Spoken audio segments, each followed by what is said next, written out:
Саламатсыңарбы БК 11 тайпасынын студенттери?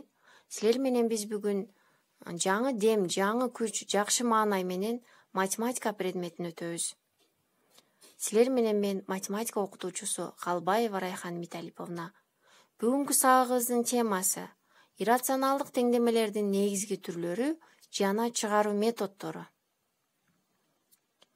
Бүгүнкү сабагыбыздын максаты студенттер иррационалдык теңдемелердин негизги түрлөрү жана чыгаруу методунун бир түрү болгон жаңы белгисиздикти кийирүү методу боюнча кеңири түшүнүк алышат. Студенттердин ой жүгүртүүсү жана эске тутуу өнүктүрүлөт. Студенттер тапкычтыкка, билгичтикке жана эмгекти баалоого тарбияланышат. Темабызды баштаардан мурда биз суроо жооп жүргүзөлү. Биринчи суроо: кайсы фигура ичинде кубтук тамырасына 27 жазылган? Экинчи суроо: кайсы түстө ромб берилген? Үчүнчү суроо: төрт бурчтук фигуранын ичиндеги сандын жообу канчага барабар? Төртүнчү суроо: тегерек фигурадан кийинки сан фигура турат. Бешинчи суроо: трапеция жана тик бурчтук фигураларды кошкон жообу канча болот? Силер буларды албетте билесиңер. Мен мына жерге ар биринин жообун жазып өткөнмүн. Ушуларды мага белгилеп туура жообун көрсөтөсүңөр деген үмүттөмүн. Силер буларды албетте билесиңер. Темабызды баштайбыз. Аныктама: белгисизди радикалдын астына камтыган же белгисиздин рационалдык бөлчөк даражасын камтыган алгебралык теңдеме иррационалдык теңдеме деп аталат. Формуласы: тамырасында f от x барабар gx. Теңдемени чыгаруу жана теңдеменин тамырларын табуу же тамыр жок экендигин далилдөө деген сөз айкалыштары эквиваленттүү. Теңдемени тамырын тап десе, анда анын чыныгы тамырын табуу экени түшүнүлөт. Теңдеменин аныкталуу облусуна тиешелүү сандар гана анын тамыры боло алат. Башка сандар теңдеменин тамыры боло алышпайт деген теңдеменин чыныгы тамыры жок дегенди билдирет. Иррационалдык теңдемелердин негизги түрлөрү жана чыгаруу методдору. Биринчи түрү: арифметикалык тамырдын касиеттерин пайдалануу менен чыгарылуучу иррационалдык теңдемелер. Экинчиси: аныкталуу облусун табуу методу менен чыгарылуучу иррационалдык теңдемелер. Үчүнчүсү: бир гана радикалы бар иррационалдык теңдемелер. Төртүнчү: бирдей даражалуу бир нече радикалы бар иррационалдык теңдемелер. Бешинчи: ар түрдүү даражадагы радикалы бар иррационалдык теңдемелер. Алтынчы: ар түрдүү туйнтмалардын көбөйтүндүсүнөн турган иррационалдык теңдемелер. Жетинчи: функционалдык метод жана график методу менен чыгарылуучу иррационалдык теңдемелер. Сегизинчи: пропорциянын касиеттерин колдонуу методу менен чыгарылуучу иррационалдык теңдемелер. Тогузунчу: татаал радикалдардан турган иррационалдык теңдемелер. Онунчу: толук квадратты бөлүп алуу методу менен чыгарылуучу иррационалдык теңдемелер. 11-чи: параметрлүү иррационалдык теңдемелер. Мында биз силер менен биринчи, экинчи, үчүнчү түрүн өткөнбүз буга чейин. Биз бүгүнкү темабызда төртүнчү түрү болгон бирдей даражалуу бир нече радикалдары бар иррационалдык теңдемелерге токтолобуз. Мында деле ушул түрүбүз деле дагы бир нече түрлөргө бөлүнүп кетет. Мында биринчи түрү квадраттык радикалдарды камтыган иррационалдык теңдемелер. Экинчи кубтук радикалдарды камтыган иррационалдык теңдемелер. Үчүнчү түрү төртүнчү даражалуу радикалдары бар иррационалдык теңдемелер. Төртүнчү түрү бешинчи жана андан жогорку даражалуу радикалдары бар иррационалдык теңдемелер. Мында биз силер менен мен бул жерге 4 мисал киргизгенмин, жазганмын. Ошол мисалдардын ар бириге токтолуп түшүнүк берип өтөм. Биринчи мисал: квадраттык радикалдарды камтыган иррационалдык теңдемелер. Чыгаруу: биринчи радикалды сол жагына калтырып, экинчисин оң жагына алып өтүп, ошондо чыккан теңдемебиздин жана эки жагын тең квадратка көтөрөбүз.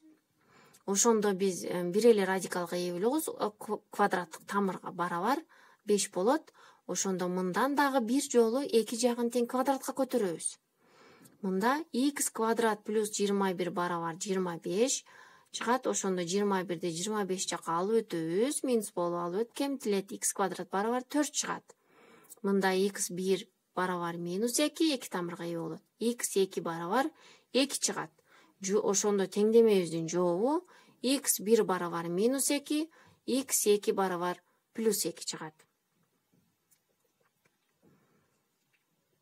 Мындан кийин биз дагы экинчи мисалга токтолсок, кубтук радикалдарды камтыган иррационалдык теңдемени чыгарабыз. Мында чыгаруу кубтук тамыр дегенде радикалдарды жалгыздайбыз. Жалгыздап алып, эки теңдеменин эки жагын тең кубка көтөрөбүз да, теңдемени таба коебуз. Мында теңдемебиз табылат, ошондо окшоштордун бир жагы топтоштурабыз. Бул жерден x'ти таап алабыз. X барабар -8 чыгат. Ошондо жобу x барабар -8. Үчүнчү мисал, 4-чү даражалуу радикалдары бар иррационалдык теңдемени чыгарабыз. Мында жаңы белгисиздик кийирүү методун колдонуп, берилген иррационалдык теңдемени рационалдык теңдемелердин системасына келтирип чыгарабыз. Ошондо 4-чү даражадагы тамыр астыны биз U жана V аркылуу жаңы белгисиздик кийирип алабыз. Ошондо биз U жана V'дан төмөнкү рационалдык симметриялуу теңдемелердин системасына келтиребиз. Системасына келгенден соң биз биринчи теңдемесинен U'ну таап алабыз.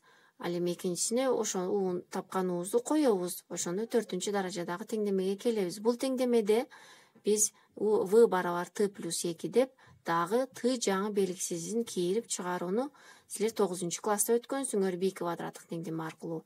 Мындан биз U жана V'нын тамырларын таап алабыз. Натыйжада тамыр асты 4-чү даража келип чыгат. Ошондо x1 40, x2 биз -40 чыгат. Жобу x1 барабар 40, -40 менен чыгат. 4-чү мисал, 5-чи жана андан жогорку даражалуу радикалдар бар иррационалдык теңдемеге токтолобуз. Мында 7-чи даражалуу радикал болуп атат. Ошондо бул теңдемени аныкталуу булусу келип чыгат. Дегенде радикалдарды жалгыздайбыз. Жалгыздап алып, эки жагын тең 7-чи даражага көтөрөбүз. Да теңдеменин тамырын таап алабыз. Мында ошондо теңдемебиздин окшошторун топтоштуруу 11x барабар 4 чыгат. Ошондо x'ыбыз x барабар 11ден 4 чыгат. Сабагыбызды бышыктайбыз. Биринчи мисал, тамыр асты x плюс 7 плюс тамыр асты 11 минус x барабар 6 экен. Бул квадраттык тамыр болуп эсептелет. Ар бирге мисал берип өткөнмүн. Ошондо квадраттык тамырга да, кубтук тамырга да, андан жогору даражадагы тамырларга дагы жазып өткөнмүн. Буларды силер иштеп, мага кайтарым байланыш аркылуу жөнөтөсүңөр деген үмүттөмүн. Үй тапшырма. Алгебра жана анализдин башталышы китебинен, 11-класстын китебинен. Автору Иманалиев, Асанов, Жусупов, Искандаров. Номер 73, номер 74, номер 76 мисалдарды иштеп мага жөнөтөсүңөр. Көңүл бурганыңар үчүн чоң рахмат.